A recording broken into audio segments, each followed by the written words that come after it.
Hey, Story Explorers, guess what time it is? That's right, it's book reading time! Let's read a book! Hi, this is Sumo Puppy, authored and illustrated by me, David Biedrzycki. When you open up the book, the story starts off on the end papers, and the end papers are usually in black and white. It starts off with this woman taking her bike down a alleyway in Japan, and there's a puppy eating from a trash can. She stops, she sees the puppy looks at her, then comes over to her, and that's where the story starts. She puts the puppy in her basket, starts taking it back to the Heya. That's where the sumo wrestlers live. It is said that a bumblebee's body is too big and its wings are too small for it to fly, but the bumblebee doesn't know that, and so it flies anyway. Kuma is the yokozuna of our Heya. Some said his body was too big for him to be a champion, but he didn't know that. Now he's the best of the best. I am his friend, Sumo Kitty. Kuma is older and wiser now. He no longer wishes to battle in the dohyo. Instead, he teaches others the wisdom that he has learned. I have grown older too. I wish to catnap more and chase mice less. I want to pass on my wisdom, but there are no kitties nearby to teach. They all live on the other side of the river.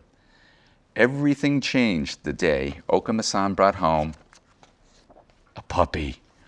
The rickshi named her Chako-chan. It didn't bother me that everyone wanted to play with her. It bothered me that she wanted to play with me. Only me. She followed me everywhere. Everywhere. I couldn't get away. During the day, she blocked the sun where I slept. Woof. At night, she drooled and snored. Woof. Disgusting. I couldn't do my job with Chako-chan around. It was very frustrating. Woof, woof. But if Kuma could teach others the ways of the rickshi, maybe I could teach Chako-chan the ways of the kitty. She seemed eager to learn. I told her mice do not belong in the Heya.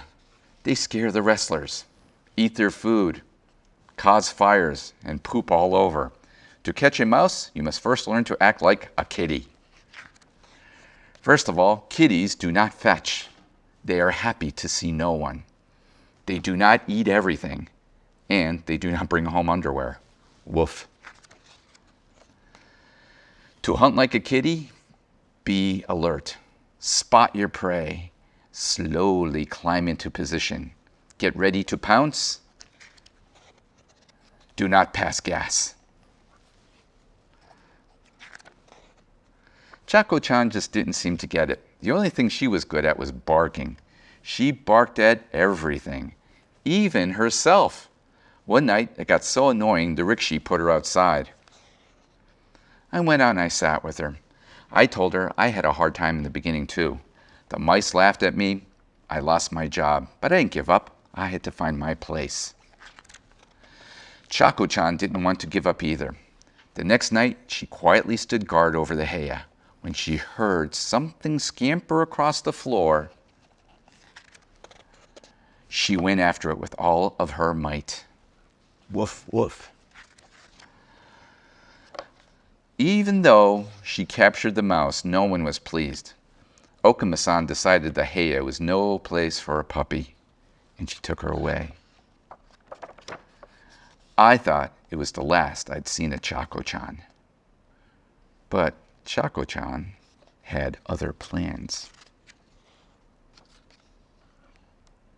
Look at this. She's making her way back to the Heya. It is said that dogs have a way of finding the people who need them.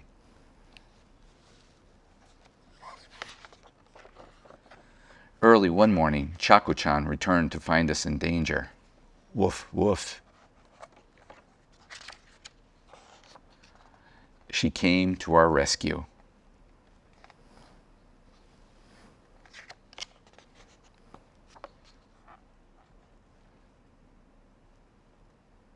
Woof. And that is how Chako-chan became Sumo Puppy. Some say a dog's body is too big and it has no wings to fly. Chako-chan doesn't know that. she flies anyway. Woof. Last page of the book, I had a little bit of fun with it. I have Sumo Kitty kind of cleaning his paws. Chaco-chan is just looking around. All of a sudden she yawns, and the bee that has been flying around the whole book was in her mouth and flies off into the distance. And then people always ask me, would Chaco-chan wrestle Sumo Kitty? So this was the last illustration I did in the book. I hope you enjoyed it. And here is the back cover.